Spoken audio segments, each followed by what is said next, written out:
दामोदर मास में, कार्तिक मास में अशोक सुंदरी वाली जगह का स्पर्श कर कर भगवान शंकर के शिवलिंग पर एक बार समर्पित कर कर देखना और दूसरे वर्ष इंतजार करना कि तुमने कार्तिक महीने में अष्टमी के दिन बाबा को शमी पत्र बेलपत्र दिया था, क्या बाबा ने तेरे घर में धन और वैभव दिया कि नहीं दिया? जो स्थिति में गाड़ी चल रही थी वो स्थिति की गाड़ी तेरी पार हुई कि ना? कितने बेलपत्र? बोलो बोलो, जम के बोलो जरा। एक। कितना शमी पत्र? एक बेलपत्र, 3 शमी पत्र। ये जो कार्तिक महीने में दामोदर मास में आप एक बेलपत्र 3 शमी पत्र अष्टमी के दिन, चाहे शुक्ल पक्ष की हो चाहे कृष्ण पक्ष की हो, दोनों अष्टमी में से किसी भी अष्टमी को जब आप समर्पित करें तो चंपेश्वर महादेव का नाम लेकर, कौन से महादेव?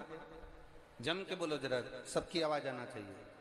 चंपेश्वर महादेव, केवल चंपेश्वर महादेव का नाम लेकर आप अशोक सुंदरी का स्पर्श कराकर शंकर भगवान के शिवलिंग पर समर्पित कर देते। अशोक सुंदरी तो मालूम है ना सबको? जैसे ये शिवलिंग, ये जलाधारी, ये बीच में से जो 2 लाइन गई, गणेश कार्तिकेय, और बीच में एक लाइन जाती है मोटी सी शिवलिंग के सम्मुख में, उसको अशोक सुंदरी का स्थान कहा गया। शंकर भगवान के ऊपर जो जल की जलाधारी लगती है जिसमें से बूंद बूंद पानी गिरता है, वो भगवान शंकर की 5 बेटियां हैं जो ऊपर कलश के रूप में रखी रहती हैं, जिसमें से बूंद बूंद जल नीचे गिरता है। जया, विषहरा, शामली बारी, दौतली, देव। शिव जी की 5 बेटी, शंकर भगवान की 6ठी बेटी अशोक सुंदरी बीच में।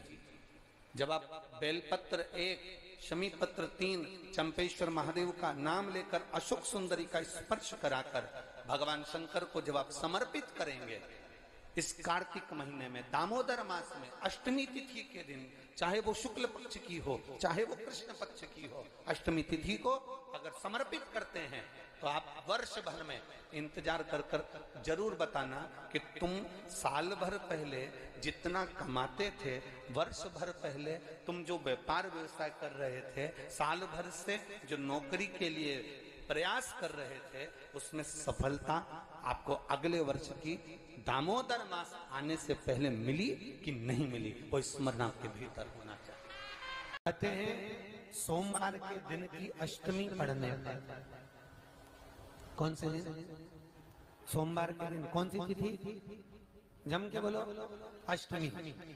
सोमवार के दिन अगर अष्टमी तिथि पड़े और उस दिन अगर 5 बेलपत्र भगवान शिव को समर्पित कर दिए जाए तो व्यक्ति जो सोचकर, जिस कामना से, जिस मनवांछित फल के लिए बेलपत्र चढ़ाता है, उसकी वो कामना मात्र 3 महीने में पूरी हो जाती है। मात्र 3 महीने। मतलब आपको इंदौर की कथा में बताया था, जिस दिन शंकर और पार्वती के मिलन का दिवस हो, और केवल एक माता पार्वती के अकेले मिलन का नहीं, 64 योगनियां तक भगवान शंकर से मिलने के लिए आती हैं। कहते हैं भगवान के जितने जितने विवाह हुए थे ना, उमा से, सती से, कात्यायनी, कुष्मांडा, चंद्रघंटा, स्कंदा, ये जितने जितने जितने भगवान के विवाह हुए थे, अनेक अनेक उमा आदि आदि जितनी भी भगवान की जो विमंगल विवाह हुए थे, सारी माता पार्वती के जितने अंश हुए हैं, माता पार्वती के जितने स्वरूप हुए हैं, ये सारे स्वरूप, सारे अंश माता पार्वती के। ये सोमवार की अष्टमी के दिन भगवान शंकर के मंदिर में आकर शिव जी के सम्मुख में बैठकर उस जलाधारी के नजदीक में, जहां शंकर जी का शिवलिंग होता है, उस जलाधारी के पास में उस दिन केवल पार्वती जी का हस्त कमल नहीं होता, स्वयं माँ जगतजननी अपने 51 रूप में 64 योगनियां और शक्तियां सारी की सारी आकर उस जलाधारी के पास में विराजमान हो जाती हैं, और शंकर जी पे जो जल चढ़ता है वो देवियां ग्रहण कर कर शिव को अपना आनंद सुख प्रदान करती हैं। इसलिए कहते सोमवार की अष्टमी का महत्व बड़ा है बहुत। अभी 2 पड़ गई हैं, अब बैसाख और ज्येष्ठ में पड़ेगी सोमवार की अष्टमी, उसके बाद में फिर एक और पड़ेगी अश्विन के जो नवरात्र आएंगे, जो शारदीय नवरात्र आएंगे, उस शारदीय नवरात्रि के समय पर फिर सोमवार की अष्टमी एक पड़ेगी। बाबा की कृपा है, शिव की कृपा से, भगवान शंकर की कृपा से ही सब कुछ आनंद में हो। और हम तो कहेंगे एक लोटा पानी चढ़ाने से पीछे मत हटना सोमवार की अष्टमी के दिन। शंकर के मंदिर जरूर जाना, बेलपत्र जरूर चढ़ाना, बाबा से विनय जरूर करना, निवेदन करना, बाबा को पूजन करना, घी का दीप लगाना और बाबा से विनय करना, बाबा मेरी ये मनोकामना है, मैं तो आपके चरणों में समर्पित करने के लिए आई। हरि नारायण आंवले के वृक्ष की पत्तियों पर शयन करेंगे और भगवान शंकर उनका अनुमोदन करेंगे। तब श्री हनुमान जी महाराज उनसे विनती करने के लिए पधारते हैं। 33 कौटी देवता,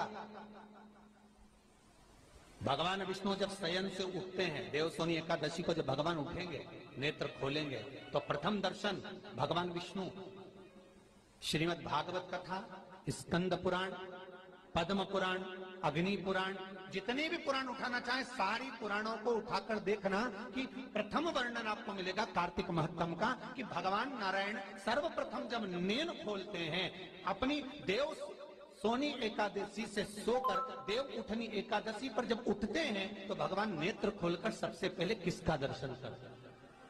किसका दर्शन? स्कंद पुराण कहती है, विष्णु पुराण कहती है कि भगवान नारायण जब नेत्र खोलते हैं तो खुद की अर्धांगिनी लक्ष्मी भी नहीं, महाराज ब्रह्मा आदिक देवता सब खड़े, पर भगवान नेत्र नहीं खोलते। कब तक?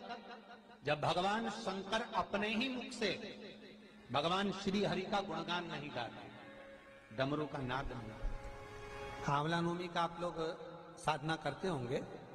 जब कार्तिक के महीने में आंवला नवमी का व्रत आता है, तो जो उपास नहीं भी रखते हो, जो पूजन नहीं भी करते हो, उनसे मेरा निवेदन है कि स्कंद पुराण में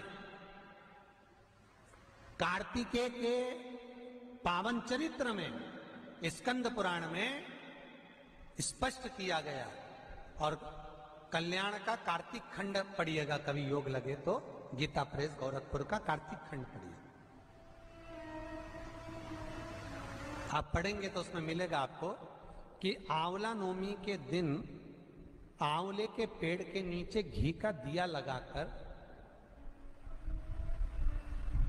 मध्याह्न से पहले, दोपहर के 12 बजे से पहले आंवले के पेड़ के नीचे आंवला नवमी के दिन कार्तिक के महीने में, स्कंद पुराण कहती है, जो घी का दिया लगाकर पूजन कर कर अपना पल्लू पसार कर आंवले के वृक्ष की डाली में से उस पे लगी हुई थोड़ी सी छाल को अपने अंगूठे और चीटी उंगली से अपने पल्लू में गिराकर ले जाकर लाल कपड़े में हल्दी के साथ अपनी तिजोरी में, अलमारी में रख लेता है।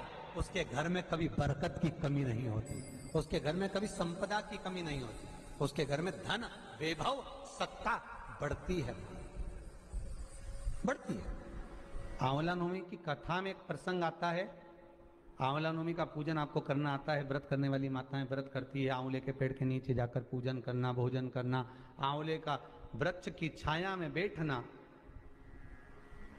उस दिन किसी को अपशब्द ना कहना, आंवले की पूजन कर कर अपनी झोली को पसार कर चीटी उंगली और अंगूठे से आंवले की छाल को थोड़ा सा पल्लू में गिरा लेना, उस छाल को ले जाकर अपनी बरकत में, अपनी अलमारी में, अपनी तिजोरी में रख देना। यह आंवला नवमी की पूजन का विधान है, संपदा के। एक बहुत अच्छा समय रात्रि के 9:15 का एक समय होता है, जिस व्यक्ति का रोग, बीमारी समाप्त नहीं हो रही हो, हॉस्पिटल में पड़ा हुआ है, कोई बहुत भारी बीमारी में ग्रसित है, छूट ही नहीं पा रहा, तो रात्रि को 9:15 पर किसी भी दिन शंकर भगवान के शिवलिंग का, जो तुम्हारे घर में शंकर जी विराजमान हो उसका, या शंकर जी के मंदिर में जाकर शंकर जी का थोड़ा सा जल, उसमें थोड़ा सा आंवला पड़ा हुआ मतलब आंवले के पानी से